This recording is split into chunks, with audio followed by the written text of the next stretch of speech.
Hey guys, welcome back to the Serial at Midnight podcast. Now, in this episode, I'm talking to Daniel Kremer. If you know that name, it's because we've talked about him many times over the years here at Serial at Midnight. He is a filmmaker, he's a documentarian, he's a film historian, he's an author. He wrote the definitive biography and sort of career spanning look at the films of Sidney J. Furie. And he has a new full length 2+ hour film about the perhaps obscure filmmaker Silvio Narizzano. That's going to be included on a brand new imprint release that collects two movies, Blue and Fade In. And then a third disc is going to include this documentary. It's a July release. It's available for order right now as I'm recording this episode. There's a link in the description where you can pick that up. And that film is what opened the door to this conversation. So we're going to hear about where this documentary, this feature comes from, what fired him creatively to make this, to pursue creating this film. But I also love to get inside the minds of other cinephiles and creators and find out where this drive comes from, what films they connected with at an early age, what creators resonate with them on a cellular level. So we're going to get all of that in this conversation. I had a blast talking to Daniel Kremer. I think you're going to enjoy it too. Remember to check out the documentary about Silvio Narizzano. Link in the description from Imprint. Thank you guys. Without further ado, Daniel Kremer. Before we hit record, we were talking about, you said you have a clip for me talking about how you I don't know how you have the time to do all this stuff. And it's true, because you are so prolific with your output. And the latest one of these is this documentary about Silvio Narizzano. Cruel, Usual, Necessary, The Passion of Silvio Narizzano. It's going to be on this new imprint. It's a double feature that's going to have Blue and Fade In on, and it's a 3-disc set, right? Because it's going to have a movie, each of the movies on a disc, and then your documentary is going to be on a disc too. How do you choose the projects that you want to pursue? Like, are you pitching these? The reason I ask this is because I watched the documentary. I thought that it was incredibly informative and illuminating about that filmmaker's career. But it's also clearly a work of passion for you. Speaking of the passion, the title, it's a work of passion for you too. Are you pitching these? Are these things that you already know you want to talk about and you're looking for ways to do it? Well, I think so. Josh Hibbard at Imprint, at least with me, I think with the other people who work as producers there, I think oftentimes he'll float, or he'll kind of bounce and be like, "What do you want to see come out from Paramount, or what do you want to see come down the pike from any of these other people that we have a license deal with?" And so for the Sidney J. Furie box set, which came out a couple years ago, I wrote the book on Furie. Furie is like patient zero in my overlooked O-tier kind of scholarship, I guess. You Uh, literally wrote the book. You should say I it's Sidney literally J. wrote the book. Furie, Life Yeah, and Films. You wrote the book yeah. about it. I've got both the box set and the literally above my desk. Oh, Yeah, dude. yeah. Along with the entire Fury filmography on disc, The I oeuvre. and yeah, I have organized by director is how I organize my collection. But I have Ted Kodshiff over here, whom I also knew. I have Fury, and then I have Narizzano. I have all the Canadians above my desk. You're Plus, not Canadian though, are you?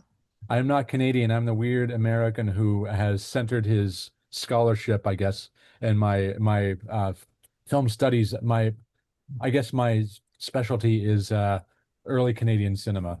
For I'm a wannabe Canadian in some regards, but I think there are things about their national cinema that are pretty remarkable and unique to them. And I love particularly the group that I call the exiles, or the Brit Canucks, the guys who left Canada early in the 50s, didn't go to Hollywood initially, went to the UK, made their name there. Kotcheff made his name in TV and with Life at the Top, and then Wake and Friday made in Australia, which is his biggest movie, I think more and more. But and then Sid went over to the UK, made The Leatherboys, made the Ipcris File, and they were all invited to Hollywood after their stint, kind of proving themselves in the UK. But I think the Canadians have a kind of those Canadians have a sensibility that I really tend to connect to. Everything is a little off kilter. Everything is a little there's a kind of a beautiful desperation about their work that I feel an interesting mix of words there, but there's a Beautiful sense that desperation. yeah, I yeah. like that. But I think there's a sense that, with especially Furie, who made those two early Canadian films independently, Cool Stuff from Hell and A Dangerous Age, that we might not get to ever do this again to make another movie. So we're gonna because in the Canadian ecosystem then there was no film industry in Canada. There was nothing until the really the late 60s, early 70s, and even then it was very ramshackle. So there was a sense that we're gonna put everything, all our passion, all of our juice into these Hmm. movies that we're making with the knowledge that we might not get a chance to do this again. And I think they're unique and often very passionate works. During One Night is an example of a film that Fury made when he came to the UK, which is about male impotence, and the World War II movie about like a guy who can't get it up. So like, a very like highly unique, very personal movie to many regards that ties into this theme and Fury's, work about male anxiety, wounded masculinity. So I mean, I just connect very, very, very strongly to Canadians in general, but very much those. And when I was doing my research on with Sidney himself, like 12 years ago or more, maybe even, I was like in a hotel room recording him on my little Zoom recorder, which I still use for commentary recording. Um, we were talking about early career and like, the first time he's like, the first time I went to England, I stayed on the couch of another director. He goes, "You'll know the name Silvio Narizzano." And at that time, I only knew him for, oh yeah, Georgie Girl, and I think he did that Western Blue. I didn't know him for much of anything else. And so, years passed, and Sydney's like, Sylvia was very important to me personally and in my career. And I was like, oh, interesting. And then like he was always a director that I was kind of invested in learning more about through the years. And it was really when Vinegar Syndrome put out The Sky is Falling and that Villages of the Damned set. Um, and I was like, whoa, this is a pretty singular, very harrowing, self-reckoning movie that is kind of sick in its way, but also weirdly beguiling and beautiful. And I was like, oh, I can't be the only one who finds this movie fascinating. Go on to Letterboxd, and it's the ratings of the Sky is Falling are almost equal across the board, equal numbers of half stars, 1 stars, 2 stars, meaning it's a very divisive movie. And then I checked in with my friend David Del Val, with whom I do a number of commentary tracks, and I think it was David who brought up, did you see that Vinegar Syndrome put out that crazy movie, The Sky is Falling, with Dennis Hopper out of his mind and Carol Baker and her exile? I was like, yeah, yes. It's like isn't that movie amazing? I was like, I'm glad you think so. Yes, it is fascinating. And I was like, what a, and he told me like Carol Baker is like banked on like people never seeing the movies that she made in Europe. Hmm. And and Hopper, I'm sure, has no memory of ever doing it, or had no memory of ever making it. Yeah, I began to dig like deeper because I was like, I wonder what the other films like, because I'd seen Blue at the time, and I'd seen it on. I still have my VHS of Oh, Blue. nice. No way to see it, but I still have it because I might do a big feature piece on experience how we experienced movies with pan and scan. How I think Oh, interesting. our generation. I'm an elder millennial, I guess. Early to mid 80 birth. So I grew up that I experienced movies that I growing up on VHS mostly. So I was Hmm. seeing them in largely compromised form. There's the on the Fury set, there's like a panning the Furious scans, a history of watching Fury in in the pan and scan, which you're losing so much, but it's like it's almost becomes like the pan and scanner, whoever whatever dude is doing this is making his own movie and making another movie from Yes. yeah. But no, we experienced movies on VHS growing up, or I did anyway. And so I only knew these movies through the tape quality and through the loss of much of the picture. So, I rewatched Blue, I rewatched Georgie Girl, which I have on the Blue here from Indicator, great disc. And And I say I also love the little Easter egg you put at the end of the doc where David is doing James oh Mason yeah. doing Georgie Girl. Yes.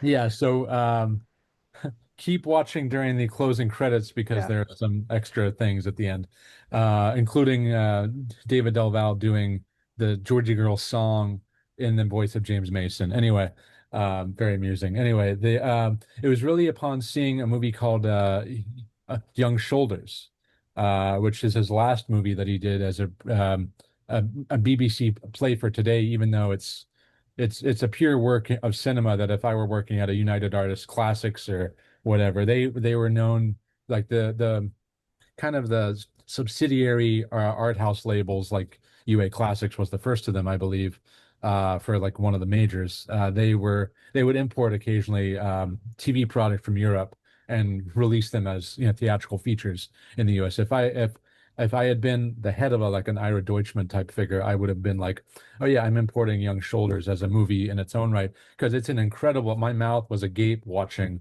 one of the scenes in the film because it was like the one you saw it with the The one shark the and shark, yeah.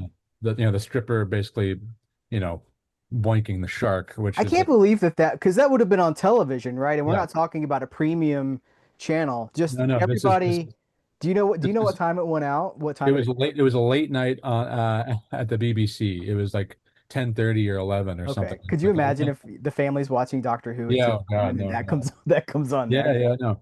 It's, I mean, the plays for today were pretty incredible. What, because yeah, we know that they introduced like, Mike Lee and Alan Clark and Ken Loach and everything else. But beyond that though, the other work of they're very like pushing the boundaries of what TV could be and what TV movies could be, I think. I think I wonder that if they still do that. I don't well, know. the play for today that it ended shortly after Young Shoulders. So it was in '84 was the last play for today, I believe. Yeah, Uh, I just mean if they still push the boundaries with yeah, their programming. I don't know. yeah, probably, yeah. I would think as TV is where it seems to be happening these days, but a lot of things, a lot of the risky trend setting ton of things are people taking cues more and more from TV than theatrical features. The Well, parody. we should put a pin in that and talk about that too, because I would Yeah, like your opinion on a few things. But go yeah, yeah. But it was seeing, so that was a series, for those who don't know, Play for Today were basically like these very artfully made telefilms, often by great British filmmakers. And it was a series that lasted from 71, I believe, until 84. And you had like Mike Lee made Nuts in May, which is a great film, and other films for them. And Alan Clark did a version of Scum. I used to know all this, but I'm not up on my on my Scum That's okay. There's no quiz. at the current moment. But yeah, it was seeing Young Shoulders. I was like, I need to do something about this guy. I don't know what that's going to look like. I don't know Did if you it's ever think about doing it as a book? Because you'd already written the Sidney J. Furie yes. book. I'm doing right now. I'm doing a book on Irving Rapper, who's another gay director of the classic era, and so I'm doing one. But you're able to sell him on like the fact that he made Now Voyager and did all these Betty Hmm. Davis movies and whatnot. I would have never been able to have sold a book for a contract on Silvio Narizzano. I It gotcha. just was not in the cards.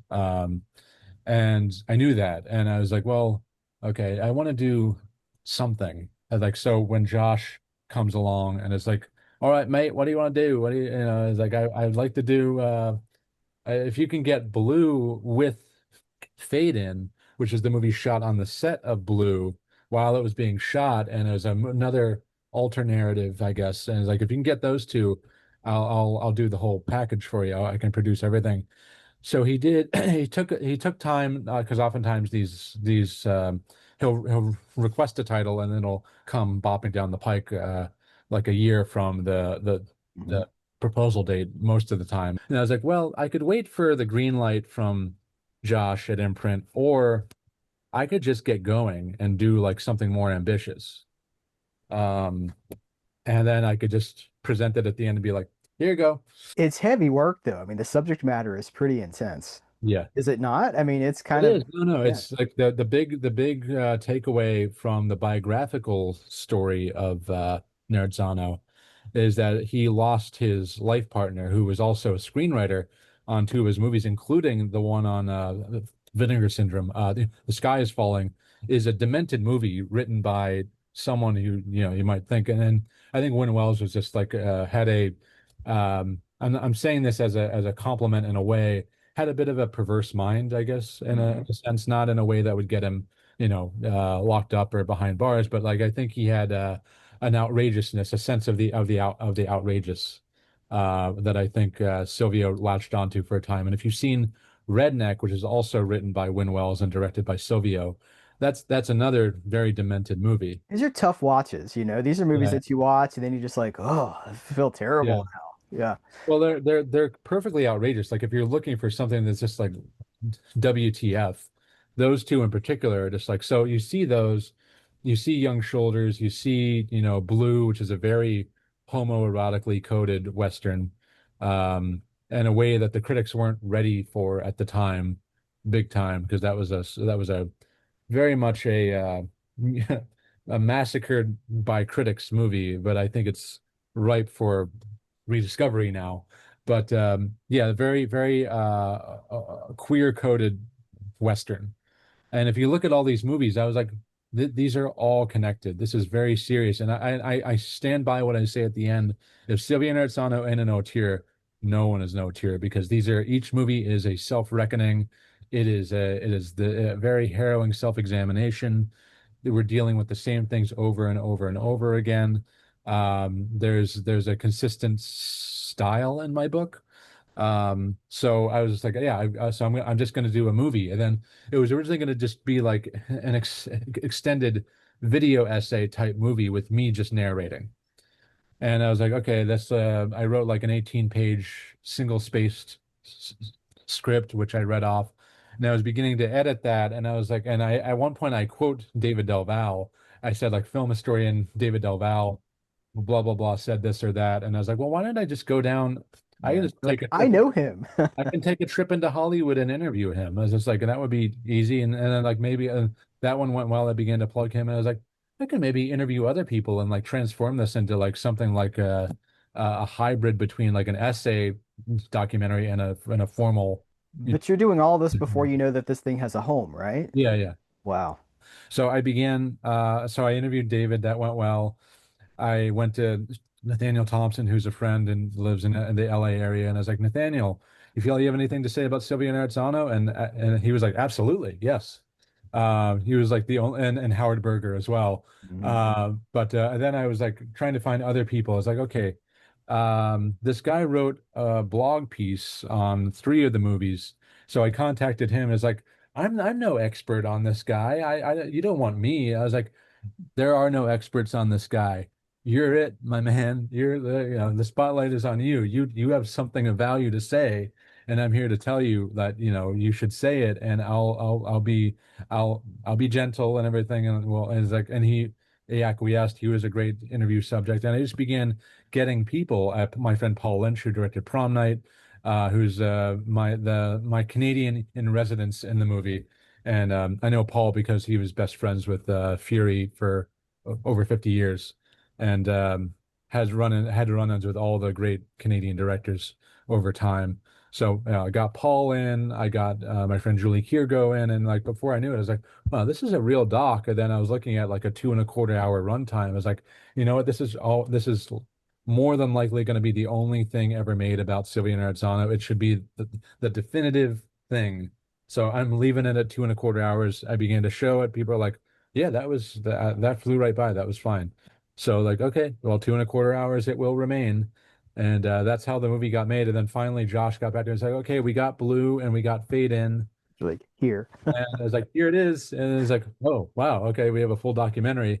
Um, and it was very happy and very proud to have, I had John Jost, the great indie maverick, as my house guest in August of last year.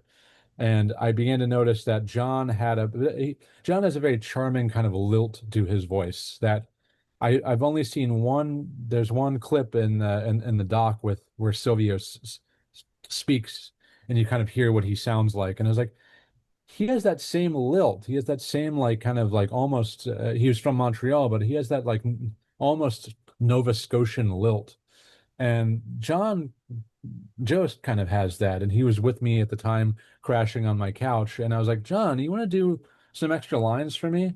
Like for this film I'm working on? He said, sure. So he did that. And then we got him in whenever Silvio is on the record speaking, is John Jost's voice.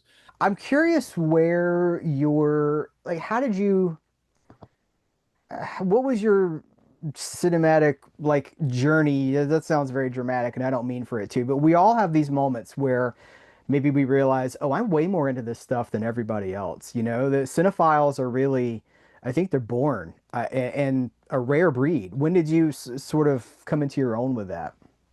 A very early age, mostly because I'm not comparing myself to these guys by any means, but you hear Scorsese got into film because he had very severe asthma. So this is a way to like, Hmm. spend his time without exerting himself too much. Or Coppola had, I think, polio at one point, and he got into reading, and then he eventually got into film. So oftentimes, you need something of that nature. I had a very pronounced and very severe stutter growing up. It was noticeable to the point that kids used to think that I had mental issues, that I had Mm. like retardation or something like that. Yeah, yeah. It was extremely severe, and it used to take me minutes to get just my name out. It was very bad.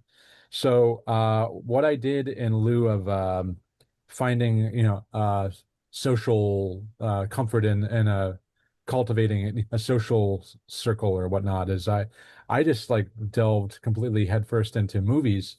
And Hmm. then I got this particular edition, this guide. I began with the consumer guide of to movies, which is like very mainstream and like they were rating movies.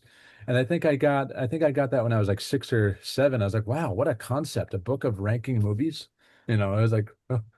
that was kind of the doorway. And then when my mother used to go on these shopping sprees. It was the Georgian Place outlets in Somerset, Pennsylvania. I'm from Pittsburgh originally. So my dad would take me to the bookstore while she was doing her thing at all the Coach and whatnot wherever she went. And this was in the discount bin, and this is the TLA Film and Video Guide 1992-93. Um, and I was like, oh wow, another book that's ranking movies. This is amazing. And then like, but this one is the format inside is incredible because I don't know, you can't get a sense looking at it here, but like the formatting, um, the TLA guide only did this format once, and it's I still look at it. It's just incredible to me. This is like one of my favorite objects and very vital to my development. But they had foreign films and art house films and independent films in this guide in a way that the consumer guide didn't. So I like committed this. I was like, I dove into this and I never reemerged. I was like making lists of obscure foreign films at 10 that I wanted to see. Wow. Um, and I would take this with me to school.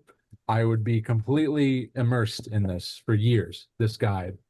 And I began really becoming an obsessive to the point where my parents and my speech therapist were often concerned that my my pragmatics were off, and I was focusing too much on this thing and not enough on like, other things that were maybe more important. I got good grades, but by the time I discovered film, I was talking with my fourth grade teacher about John Wayne because he loved John Wayne, Mr. Vagrinzik. Uh, V-Bucks for those back home who were watching this. He had his own currency where if you did anything good in class, he'd give you a V-Buck. And then What did you? there'd be V-Buck flea markets. I'm really going back now, but Well, that's what I was gonna say. What do you spend the V-Bucks on? well, there'd be a flea market where like kids would bring in the shit that they wanted to sell, that they wanted to, and it was like teaching them like, commerce and whatnot. So like, Okay. spend all your V-Bucks at the flea market, and or if you needed to get out of something or other, like if you, I think you were allowed to pay your way out of some like punishment Oh, or some, like, interesting. or like timeout or anything. It's like Yeah. you can do timeout or it'll cost you, 400 V-Bucks or something. Okay, so I got to ask you, if you're 10 years old or however old you are when you're so you're talking about John Wayne with the teacher and you're toting this book around, Yeah. where are you seeing the movies? Are you going to the video store and renting them on VHS? This is a really really funny thing in that I remember my mother going to Blockbuster to rent Babe in 1995 or whatever that came out on videotape, and I wanted to get King of Hearts, the Alan Bates, Philippe de Broca French comedy, because I'd read it, and there's an ad in this guide for King of Hearts that had just come out on tape. And I was like, oh, I want to get King of Hearts. That sounds awesome. And so my mother's bringing up Babe to the counter. I'm bringing up this French movie, and the guy at the counter is just like, normally it's the other way around. And like the kid bringing up Babe. Was there any, did you understand it? Were you picking Yeah, up yeah, on yeah. you got the movies? Okay. Well, I got into Woody Allen around that time as well, and Oh my my goodness. I showed I really was into Manhattan because not because of anything more than like Gordon Willis's beautiful camera work, and I was like, this is a work of art, and I really wanted to show my mom like how beautiful this movie looked at the very least, and she's watching it with me and just like, do you and she's like expressing concern, and then she goes with my aunt uh each weekend. I remember my aunt telling me this much later, and my aunt calls me Dano, and she got in the car. It's like, I'm worried about Danny watching these adult movies. They're not appropriate, He and looks out the window and smokes cigarettes all day and watches French films.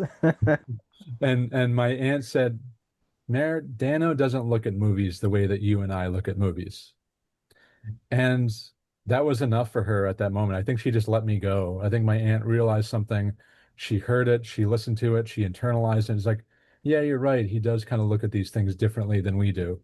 So that I was left to my own devices from then on in. So yeah. So you're going to the video store, you're having these experiences.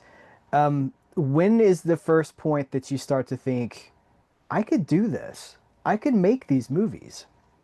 I began really experimenting with high eight filmmaking when I was around like 10, 11, I want to say maybe. It was really seeing the Ipcris file that opened the door to that.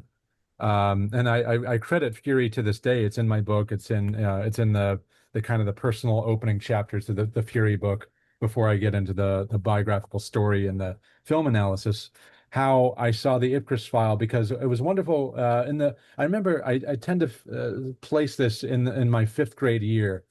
Bravo, as it was way back When it was about the arts, when it was about the arts, when it was they would show a film, like it was my after school special was Bravo, and they would show mostly a British movie every day after school. So I got Charlie Bubbles, I got like the Beaufort's Gun, I got like I'll never forget what's his name. I got like all these weird 60s British movies. And one Mhm. day they showed the Ipcris file, and that really I'm gonna repurpose what Richard Brody said when he talked about seeing Breathless for the first time. Ipcris file kind of rearranged my atoms in a way. I didn't know that a shot could look like that. And of course the Fury style became a thing in the 60s. I've talked to everyone from Philip Kaufman to Joe Dante to, to Roger Corman, when I've encountered them, and I've gotten to, like, I've mentioned that, oh yeah, I wrote the book on Furie. He's like, oh, he was big in the 60s. Everyone wanted to do all the Furie shots. The Furie shots, that was like a thing. I was like, yeah, I know. I was like, that really did a number on me. And then, like, you see a transcript of Sid talking before film students in 1968. One of them saying, like, everyone is mad about these Furie shots. Like, why? And they're often from a low angle. Why is that? And Sid joked that that's because I'm always praying all the time. But so seeing the Ipcris file was like, oh wow, that's really a different way of seeing. I'd never seen a movie like that. I'd never seen framing through objects and putting a shoulder completely across the screen, hiding, like almost like the camera was hiding from and later, I think it was Sid who said it was almost like the camera didn't have clearance for what it was seeing, didn't have like a security clearance, so that where the camera was always like perched behind something or hiding, or when it was like I was like, okay, that's a way of seeing that I wasn't used to. So like I took my Hi8 camera and I got my cousin Jillian, and I did what was basically like a Bergman-esque like chamber drama with these Fury angles, and like I put a pair of eyeglasses on the edge of a dining room table as if they'd just been left there, and I put the camera down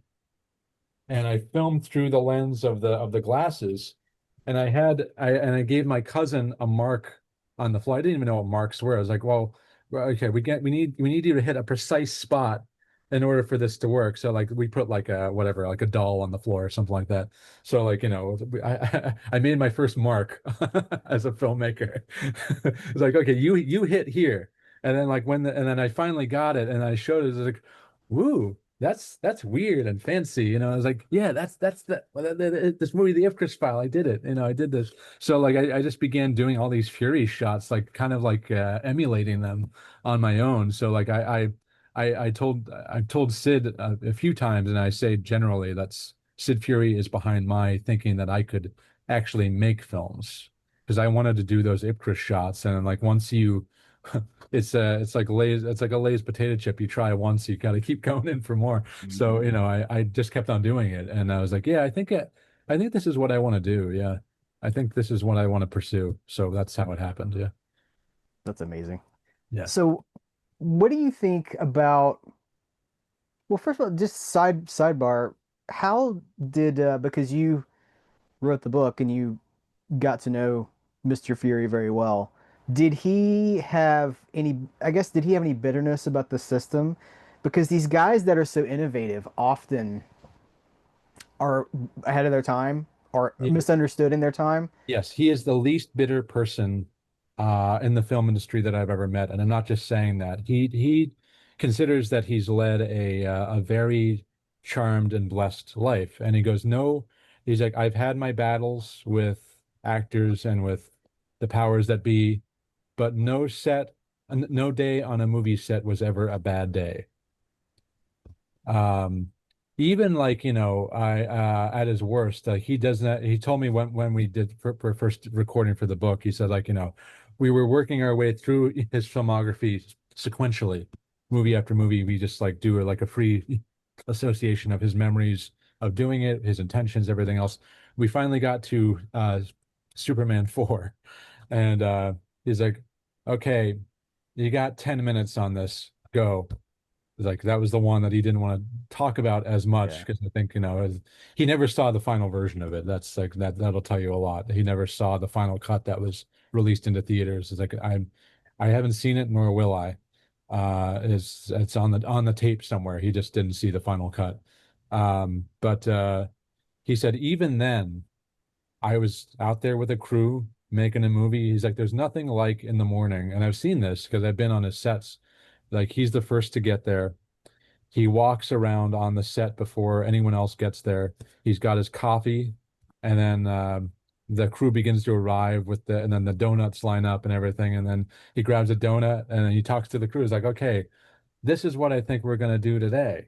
And he loves, and if you see him, he's animated. He's very excited. to be there. Even I watched him work on a movie when he in his late into his 80s, and he still had that like childlike energy of driving on and like being very happy to be there. He had actually wore a coat, like a little jacket. On the back of it is inscribed as sewn, "Happy to be alive." So he is the least bitter person about yes, he began very strong. He had a name in the 60s, kind of lost it as time went on, lost the name, and then emerged with like the Iron Eagle was a hit. It might not have been a critical darling, but it did make money for him and in general. And then he retired from studio filmmaking with Ladybugs, which he said like, hey, what, you can say whatever. I had a good time with Rodney. It's probably the only director who got along with Rodney Dangerfield was Sid Furie. And, I talked to Al Ruddy, who produced it, and Andre Morgan, who also produced it. It's just like, Rodney loved Sid in a way that he hated other directors. And, Rodney would come up with an idea for a comedic scene. And then Sid would always go like, I just gotta chill. I gotta chill. And then apparently Ruddy, Al Ruddy later, he told me later, it's like, Rodney walked up to me and was like, he's always getting chills. I love that guy. No, but he's the most non-bitter guy that there is in the film industry. I've met I many, bet I bet that's a key um, to longevity, both in the met a lot business of and in directors. life. Yeah, Yeah. met a Yeah. lot of directors, but he's happy as a clam if he gets to There's a shoot. lot of bitterness in the industry. There's a lot Yeah, of, well, they did me wrong. yeah, exactly. Yeah. And he said like, yeah, and then I did my retirement pictures, he says. He's like, some people when they retire, they play golf. I went to Canada and I just continued making movies. Like they weren't going to be seriously reviewed or whatever. They were like direct to video things, but I got to continue doing it. And that's like, I had a great time. See, this is what that's very admirable. When somebody like Tarantino says that they're gonna do this last movie and then they're out, I wonder, how does a filmmaker walk away from filmmaking? How do you walk away from telling stories? Now, I know Tarantino could be a book writer, he could be a novelist or whatever, but I really feel like it's something, if you have that drive to tell stories visually through film, you don't just stop. You do it until you physically can't do it anymore. Yeah, I think another friend of that I'm actually editing the tribute reel that's going to be shown at his memorial in a couple weeks. Ted Kotcheff, and Ted I knew, and Ted had the same kind of constitution. He's a little different than Sid because Sid liked the theatrical or the feature film format. Ted, I think, always had a taste for the the the concise, constrained TV format. Where if you look at his early work in British TV, he did like an hour long, what basically like a movie with Ingrid Bergman called The Human Voice, and the whole movie is just her on the phone. The whole movie is just her in a room on the phone, and it is completely riveting. And then you see like another one like Dare I Weep, Dare I Mourn with James Mason, another hour-long TV thing. So that Mhm. by the time, so Ted did those and he had a great time doing those. And then he got into features and he did great features in my estimation. North Dallas 40 I worked on. That's the last thing that Ted worked on, I think, was I worked with him on the North Dallas 40 package. But and then he does Weekend at Bernie. Then he goes back to do Law and Order. And Mariska Hargitay won her Primetime Emmy, based on an episode that Ted himself directed for Law and Order SVU. And it's like, and the one that Ted directed that got her the win for the Emmy is like this little constrained movie, much kind of like The Human Voice, because it also is like a phone centric kind of story, and it Mhm. really revealed Mariska Hargitay's chops. And I think Ted really liked that format and liked that ecosystem a great deal. So he never really quit either, in his way. So these guys, but Silvio's different because after his partner died, after Win Wells died, in the doc I talk about this, he didn't want to go on. I think for a time he didn't want to go on living, but he didn't want to go on making movies. So he basically retired after his partner died. And that was his way. He just kind of, cashed in his chips early because he emotionally couldn't handle it. He was Hmm. depressed. He was in, uh, psychiatric facilities and monasteries and everything else to try to help him cope. But so he was different in that regard. But that was an emotional thing on his end. That wasn't like, I'm chucking it because I hate it. But no, Sid and Ted and guys like that were like old war horses who loved. Sid also always says, I swear this is his expression. It's like, I want to smell the napalm. He always says, like, it's like he was telling me he was up until he's not in great health at the moment. I will say that, but up until he had his health issue, he was talking about doing yet another movie about a movie director based on himself, Nice. and it was like kind of a roman à clef in a way, and he never got to make it. He was the title was The Movie Lover was the title of the script he was working on at the time he fell ill, but and he'd call me every other day at least to talk about like changes he made. He was like, I was following the progress of this thing as it was happening. He was talking about casting. Timothy Bottoms was brought up as to take on the role, and it was going to be a two-hander between this old director and this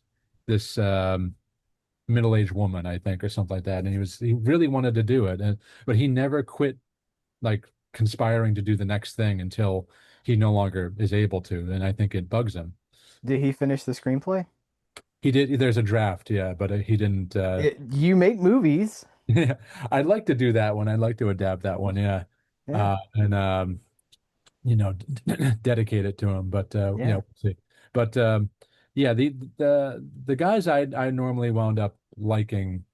Well, Irving Rapper kind of cashed in his chips after a while because I think the wellspring was drying up for him. His last movie was a movie about the Nixon apparatchik Charles Colson and his evangelical conversion, which is a terrible movie in my estimation. But like that's, I think if he considers that if that's the type of work I'm getting, I might as well. I'm an Well, old you did fossil. You know. one of the things I wanted to talk to you about, if it came up, and it kind of has, is that you did this feature about Nicholson, the director. Oh yeah.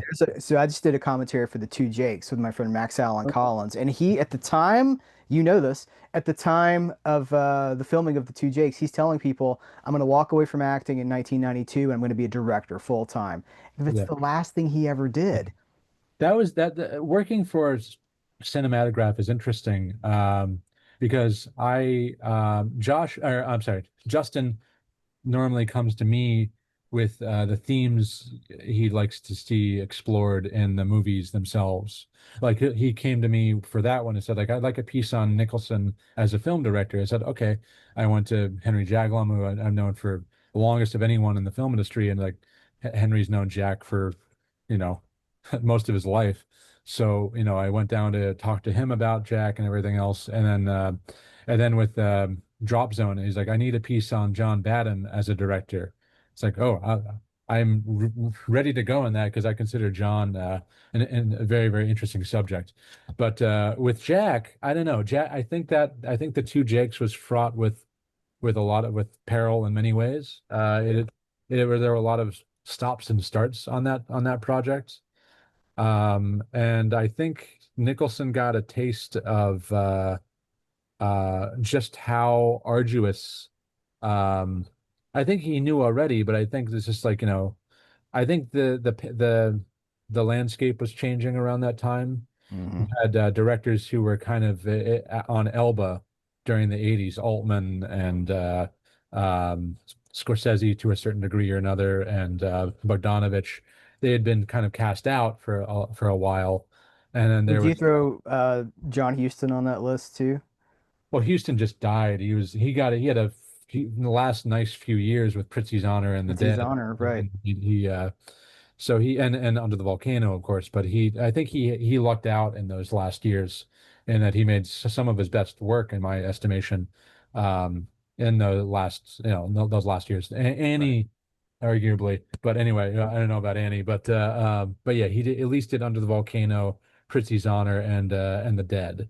I mean, Bogdanovich, after they all laughed, he went, basically belly up for years because he invested his own money in what was a flop, and it was tied with the Dorothy Stratton murder, and that it was a project that meant a lot to him. He could never really get it shown because of all the baggage that came with it. And then by the time he did Mask, there was a controversy around that made him basically, persona non grata with the major studios involving the soundtrack, and he mouthed off, and that's a whole other story. But a lot of these directors, Altman just went into making films about the from plays essentially, these kind of very constrained one set type of affairs, Mhm. which are really great.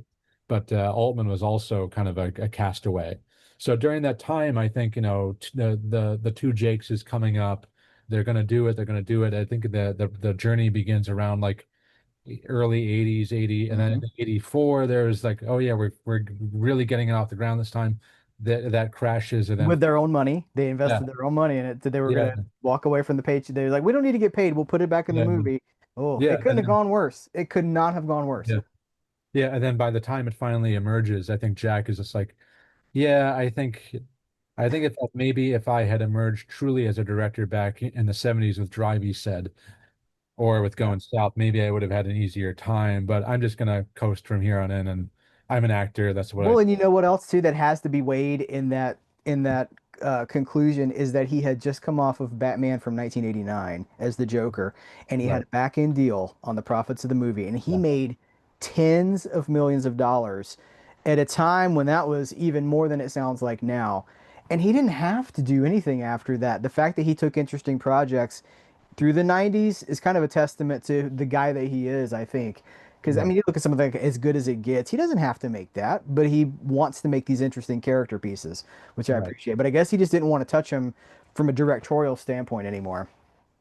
Yeah, I kind of wish he went out on any other movie beside How Do You Know, but we'll have to live with that, I think now. I still harbor hope that even now, I'm like, they were Yeah. going to make three Jake Gittes movies for the Chinatown. There's going to be a triptych, and like, you could still do it, Jack. Come on and do it. He was gonna do the Tony Erdmann American remake for a time. There was talked about with him and Lena Dunham. I know that was like the big deal. He was gonna come out of retirement for the Tony Erdmann remake, but then that Yeah. went astray, and then that was the end of that. But yeah, I who knows?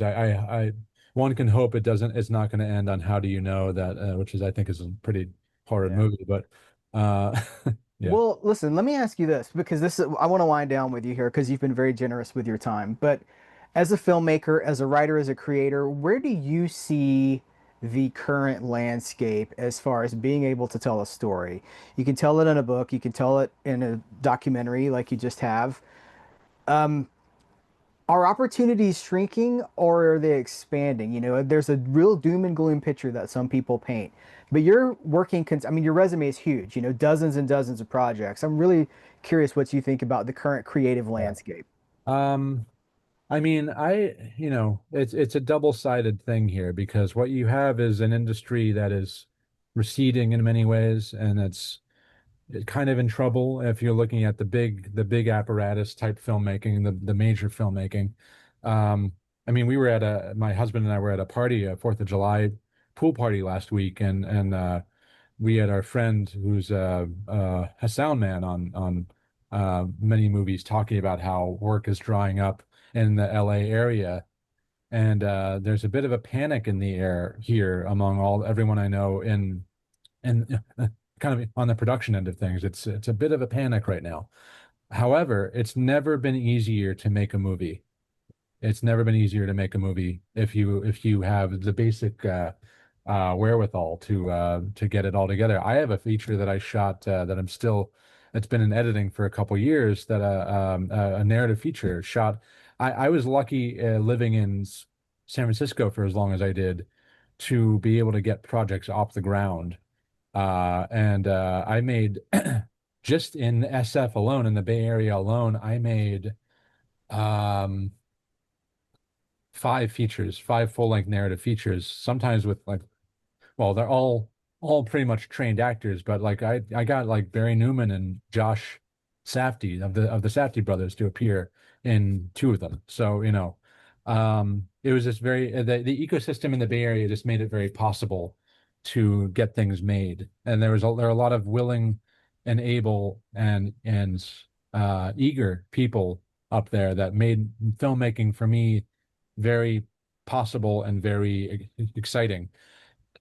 LA, and I'm going to probably continue going up to the Bay Area to keep on doing things because it's just easier up there than it is in LA. LA is the industry town. This is kind of a fact of life. Film movies are like a fact of life. It's not like it doesn't have the mystique that it has in the Bay Area or regionally.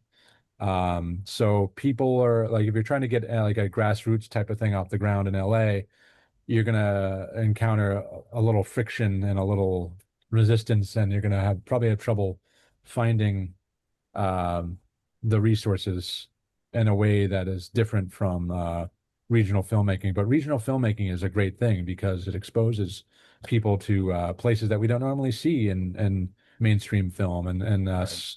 stories that we don't normally see in mainstream film. And People, it's not, places, a style. yeah, yeah. Absolutely. And it's never been easier now. You just have to have the wherewithal and like learn how to edit. I mean, I've gotten to know Joe Dante since I've lived in LA, the LA area, since do work for Trailers from Hell. And he's always talking about like, you become the best version of a director when you know how to edit and you know like the finer points of editing. And he's like, in my case, it was editing trailers, like, whittling this big movie down into something that you're using to sell the movie teaches you a lot about filmmaking. And I can attest to the fact that knowing editing as much as you can inside and out, really getting down to the nitty gritty, not just knowing how to work the software, which anyone who has YouTube can basically figure it out. But learning about beats and learning about editing rhythm and learning about like what comprises a scene, what makes a scene pop. And then really like continuing to shoot, continuing to experiment. Not everything has to be shown, but learning your craft and which you can do nowadays very easily. Everything is at your fingertips, basically. Mhm. This little thing right here called an iPhone. I shoot my interviews on the iPhone. I use an app called Filmic Pro, which you can choose your frame rate, you can choose your aspect ratio, you can shoot in 4K, you can change your shutter speed. It's a really cool app that I think it's monthly payment now, but I was grandfathered in because I did the one-time payment when it first came out. So I'm I'm just still using the original prototype, which is just fine. I mean, all the interviews in the Silvio doc are shot on the Filmic Pro app. Um, so everything is available to you. And I shot part of a neo Western on this iPhone. So, everything is available now. You just have to not only learn how to use it, but learn like kind of the finer points and learn about aesthetics, learn how to conduct a set, learn how to drive the people working with you, to get things done, to make your day, as it's known in the film business. But and then you wind up with, I mean, I've been lucky. I'm 11 going on 12 feature films to my name. Not bad record for a guy turning 41 next month or in a couple weeks, I guess. So it's everything is possible. So I was also blessed to go to a film school that taught you everything from soup to nuts. I went to Temple University, so they not only taught you how to shoot and everything, they taught you everything. So you can be like a one-man band, kind of a one-stop shop. So educationally, I lucked out in that I think USC and NYU, the big ones, tend to groom you for like, well, if you're going to be a shooter, you learn how to shoot. If you want to be a director, you're on that track. If you want to be an editor, you're on that track. Temple was great in that there was an accomplished faculty that knew how to take you from you had the idea. If you want to do it with a crew, here's how to do it with a crew. If you want to do it kind of very independent, mavericky John Jost kind of way, here's how to do that. So I lucked out in that regard. I I really applaud my Temple education, and I think my comrades do too, because we all continued doing things. Well, this has been really, I used this term when we first started, and I'll say it again. This has been an insightful interview, an insightful conversation. So thank you for taking the time to talk to me. I want to remind people that the film is Silvio Narizzano, Cruel, Usual, Necessary, The Passion of Silvio Narizzano. It is on a 3-disc set from Imprint, along with Blue and Fade In. It's arriving at the end of July. It is limited, is a 1,500 copy limited edition box set. So if you want that, you're gonna want to get in on that as early as possible. And Take any take anything else? chances, take chances on directors who don't have immediate name recognition. So there are thousands of filmmakers out there, millions of movies, and I like to turn the kind of the spotlight into a searchlight, trying to find guys who need the more attention and need to be looked at closer who haven't been. And rather than I'm not casting any shade, but I'd rather write a book on a director who's never been covered before rather than write the 1,000th volume on Kubrick or Hitchcock. That's just me. I think there are too many filmmakers out there who've been overlooked and ignored to continue ignoring them. So Well, you're doing a great job with that. So thank you. thank you for doing it, and thank you for talking to me. This has been great to catch up with you. And I appreciate you taking the time to talk to me. Thank you. All right, thanks, Heath.